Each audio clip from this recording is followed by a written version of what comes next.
इस तरीके से दिल्ली के बॉर्डर सील कर रखे हैं। अगर इस तरीके से पाकिस्तान और चाइना का बॉर्डर सील कर देते, हमारे हिंदुस्तान में एक भी जवान शहीद नहीं होता, एक भी आतंकवादी अंदर नहीं घुस सकता था। ये जानबूझ के आतंकियों को अंदर आने देते हैं क्योंकि ये हमारा मुद्दा चलता रहे। अब नौकरों के इतने दिमाग खराब हो गए कि मालिक बाहर दरवाजे पे आके खड़ा हो गया। अब उन्हें समझ लेना चाहिए कि जब किसान का धुआं दिल्ली में है ना, उनके प्रलय ला सकता है। उस किसान का धुआं जब इतना खतरनाक है तो किसान कितना खतरनाक उनके लिए साबित होगा। अड़ुआ जानवर को हम बधिया करके और नाथ डाल के जैसे चलाते हैं वैसे चलता है। ये तो पढ़े लिखे लोग हैं। पानीपत के अंदर 100 एकड़ जमीन घेरी है उन्होंने। 9000 गोडाउन के लिए अप्लाई करा है अडानी ने और अंबानी ने। जो ये हमारा गेहूं है, हम अपने अधिकार पर अगर नहीं लड़ सकते तो किस चीज पर लड़ेंगे हम? फसल तो इससे पहले भी बेच रहे थे। आप मुझे बताइए, क्या मैं पीलीभीत से हरियाणा में लाके बेचूंगा? बताइए, 250 रुपया या 300 रुपये क्विंटल में हरियाणा में लाके बेचूंगा? वादा था आमदनी दोगुना करने का, दुगनी कर दी मोदी, अडानी, अंबानी की। अगर सीए के नाम पे प्रोटेस्ट हो तो पाकिस्तानी, अगर में छात्र प्रोटेस्ट करें जेएनयू में तो वो टुकड़े टुकड़े गैंग। आज किसान प्रोटेस्ट कर रहा है तो किसान को खालिस्तानी गैंग, तो बचा क्या?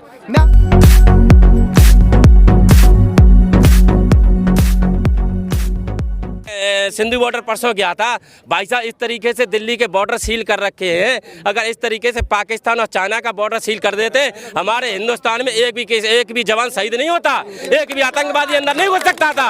ये जानबूझ के आतंकियों को अंदर आने देते हैं क्योंकि ये हमारा मुद्दा चलता रहे। और जिस तरीके से दिल्ली के बॉर्डर सील किए किसान को अंदर न घुसने देने के लिए, इस तरीके से चाइना का अगर बॉर्डर कर देते तो कितने जवान शहीद हुए, कितने अंदर घुसाया चाइना। मेरे एक कदम अंदर नहीं घुस सकता था। लेकिन ये तो अपनी राजनीति चमकाते हैं, किसानों को बहकाने में लगे रहते हैं। किसानों के लिए कहा जाता है, सरकार कहती है कि 70 साल में किसानों को मजदूर बना के रखा था, बंधुआ मजदूर बना के रखा था, हमने आजाद कराया। क्या बात है, क्या बात है, क्या बात है, क्या बात है, किसने आजाद करा दिया? सुनो, कोई भी रहा हो, छोटी सी बात कह दूं, चाहे विपक्ष हो चाहे विपक्ष हो, सिस्टम सबका वही रहा है। जब 2013 में सुषमा स्वराज जी बोल रही थी, अरुण जेटली बोल रहे थे, तब उनकी भाषा देखते, तब शरद पवार जी और वो कैसे इन्हें है ना, वो कपिल सिब्बल कैसे जवाब दे रहे थे। ये बिना मतलब की बात नहीं। और मैं सीधी सी बात कह दूं, वो जो पार्लियामेंट में बैठे हैं वो ये नहीं समझते कि डेमोक्रेसी में, लोकतंत्र में, जनतांत्रिक व्यवस्था में श्रीमान इस देश की आवाम मालिक है। अब नौकरों के इतने दिमाग खराब हो गए कि मालिक बाहर दरवाजे पे आके खड़ा हो गया। अब उन्हें समझ लेना चाहिए कि जब किसान का धुआं दिल्ली में है ना, उनके प्रलय ला सकता है, डिपर आ जाते। अब तो किसान खुद आ गया यहाँ पे। उन्हें समझना चाहिए कि उस किसान का धुआं जब इतना खतरनाक है तो किसान कितना खतरनाक उनके लिए साबित होगा। आप कह रहे हैं धोखे से वो आए हैं, उन्होंने पोस्टर पे लिखा था किसानों पर अत्याचार, अपनी बार मोदी सरकार, लोगों ने वोट दिए। लोगों ने वोट नहीं दिए। सुनो, अब आप ये कहेंगे आने वाले समय में अगर इसी तरीके से ये पद्धति कर देते, आज तो मैं केवल MSP को कानूनों के खिलाफ खड़ा हुआ हूँ किसान, और इस देश की मतलब जो पॉलिटिकल व्यवस्था है उनको किसान ही शुद्ध कर सकता है। और उस देश में किसी की ताकत नहीं है, क्योंकि मुझे पता है अन्ना जानवर को अड़ुआ जानवर को हम बधिया करके और नाथ डाल के जैसे चलाते हैं वैसे चलता है। ये तो पढ़े लिखे लोग हैं। कहाँ से आए सर आप? भैया हम जिला हापुड़ से आए हैं, सिंभावली से। अच्छा। मोहम्मद अतहर है हमारा नाम। अच्छा, क्या लगता है आज भारत बंद किया गया है? क्या भैया ये किसानों के हित में बंद किया गया है।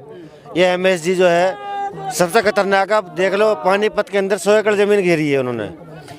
वहाँ इनका प्रोटेस्ट चल रहा है, मतलब एक तरह का मतलब कंपनी चालू होगी बननी। उन्होंने 9000 गोडाउन के लिए 9000 गोडाउन के लिए अप्लाई करा है अडानी ने और अंबानी ने।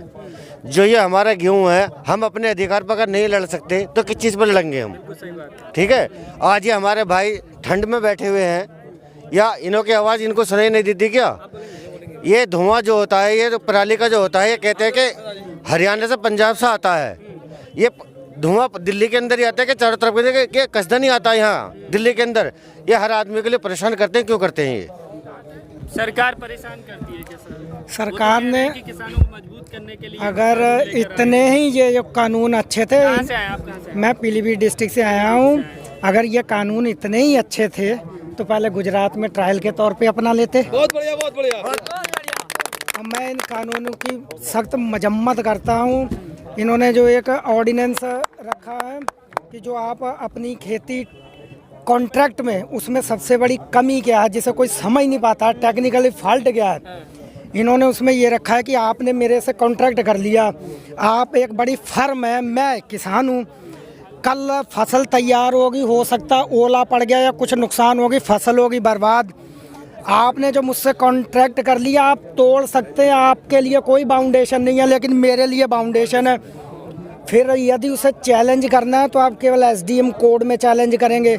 आप पत्रकार बंधु हैं, पढ़े लिखे हैं, आप मुझे इतना बता दीजिए कौन सा एसडीएम है या कौन सा डीएम है जो किसान के फेवर में है ऑर्डर दे देगा, जो बड़ी फर्म के अगेंस्ट जाएगा। कोई एसडीएम नहीं जाएगा। मैं आपको एक बड़ी विडंबना वाली बात बताता हूँ। 2017 की अगस्त से मैं सामाजिक कार्यकर्ता हूँ। एक मैंने केस तहसील लेवल से, जबकि सारे एविडेंस उससे पहले कोर्ट की डिवीजन बेंचों के आदेश थे, लेकिन नहीं एसडीएम ने माने, ना तहसीलदार ने माने, ना डीएम कोर्ट ने माने। फिर मैं कोर्ट से जीत के आया। क्या कोई एसडीएम किसान के फेवर में दे देगा? उसे बड़ी फर्म जहां लिफाफा रख के देगी वो बड़ी फर्म के फेवर में ऑर्डर देगा। तो ये कानून हमें बिल्कुल भी स्वीकार नहीं है। जिस कानून के तहत हमें बंधक बनाया गया है, ये कानून तो वही ये मोदी जी हैं। वो बात झूठी है जो मोदी जी कह रहे हैं आजाद किया गया, सब कुछ झूठा अभी तक। भी अपनी फसल बेच सकते हैं। आजाद फसल तो इससे पहले भी बेच रहे थे। आप मुझे बताइए, क्या मैं पीलीभीत से हरियाणा में ला के बेचूंगा? बताइए, 250 रुपया या 300 रुपये क्विंटल में हरियाणा में ला के बेचूंगा। धान की इतनी बर्बादी हुई, 800 रुपये। मैंने 1 महीना सरकारी कांटे पे, मैं पीलीभीत डिस्ट्रिक्ट की, आपने डीएम साहब का बयान सुनागा, हमारे पीलीभीत के डीएम पुलकित खरे इतने फेमस हुए सिर्फ वाह लूटने के लिए। मंडी में गए, मंडी में जाके मैं किसानों के लिए, वीडियो वायरल होगी आपने, मैं वहीं से बिलोंग करता हूँ। मैं 30 दिन वहाँ लेके मंडी में धान पड़ा रहा, कोई पूछने नहीं, कोई तुलने नहीं। बोले 21 कंडे हैं, एक दिन 21 कंडे दिखे, एक कांटे पे तोल नहीं। कांटे वाले क्या कह रहे हैं, अपने पास से बारदाना लाओ और दिन में 200 क्विंटल तुलेगा। 200 क्विंटल आम फार्मर का तुल जाएगा, बड़े फार्म का तुलेगा। डीएम साहब ने, आपने सुना होगा, 21 कांटे एक दिन में के लिए लवाए, अगले दिन वो सारे कांटे बंद। आज वहाँ पीलीभीत में कोई कांटा नहीं है। किसान औने पौने दाम में फसल बेची। मैंने खुद की अपनी फसल उत्तराखंड में जाके औने पौने दाम में बेची। बताइए क्या आप एमएसपी आपकी गई भाड़ में? आप क्या दे रहे हैं? आपके ये कानून किसान की वादा था आमदनी दोगुना करने का, दुगनी कर दी मोदी, अडानी, अंबानी की। रही बात मोदी जी, ये सबके हैं, सम्मानित हैं, बहुत बड़े पद पे बैठे हुए व्यक्ति को ये शोभा नहीं देता जब वो ये कहता है कि किसान को बरगलाया जा रहा है। क्या हम किसी के बहकावे में आ जाएंगे? क्या हमने आपको बहकावे में आके वोट दिया था? और ये जो बयान है मोदी जी का, ये हमारे किसानों के सम्मान को ठेस पहुंचाता है, ऐसा बयान। इनकी निंदा करता हूं। मोदी जी आज पूरी तरीके के कारपोरेट घराने में लगे हुए हैं, इस देश को बेच देंगे। ये किसी, मैं कह दूं, ये जो आंदोलन है किसी जात मजहब बरादरी का नहीं है। बड़ी कोशिश की मीडिया ने भी, इसे मीडिया के एक पक्ष ने तूल देने की, खालिस्तानी, अफगानिस्तानी, पाकिस्तानी। अगर सीए के नाम पे प्रोटेस्ट हो तो पाकिस्तानी, अगर में छात्र प्रोटेस्ट करें जेएनयू में तो वो टुकड़े टुकड़े गैंग। आज किसान प्रोटेस्ट कर रहा है तो किसान को खालिस्तानी गैंग, तो बचा क्या? मैं आपको इसका एक बड़ा उदाहरण देता हूँ।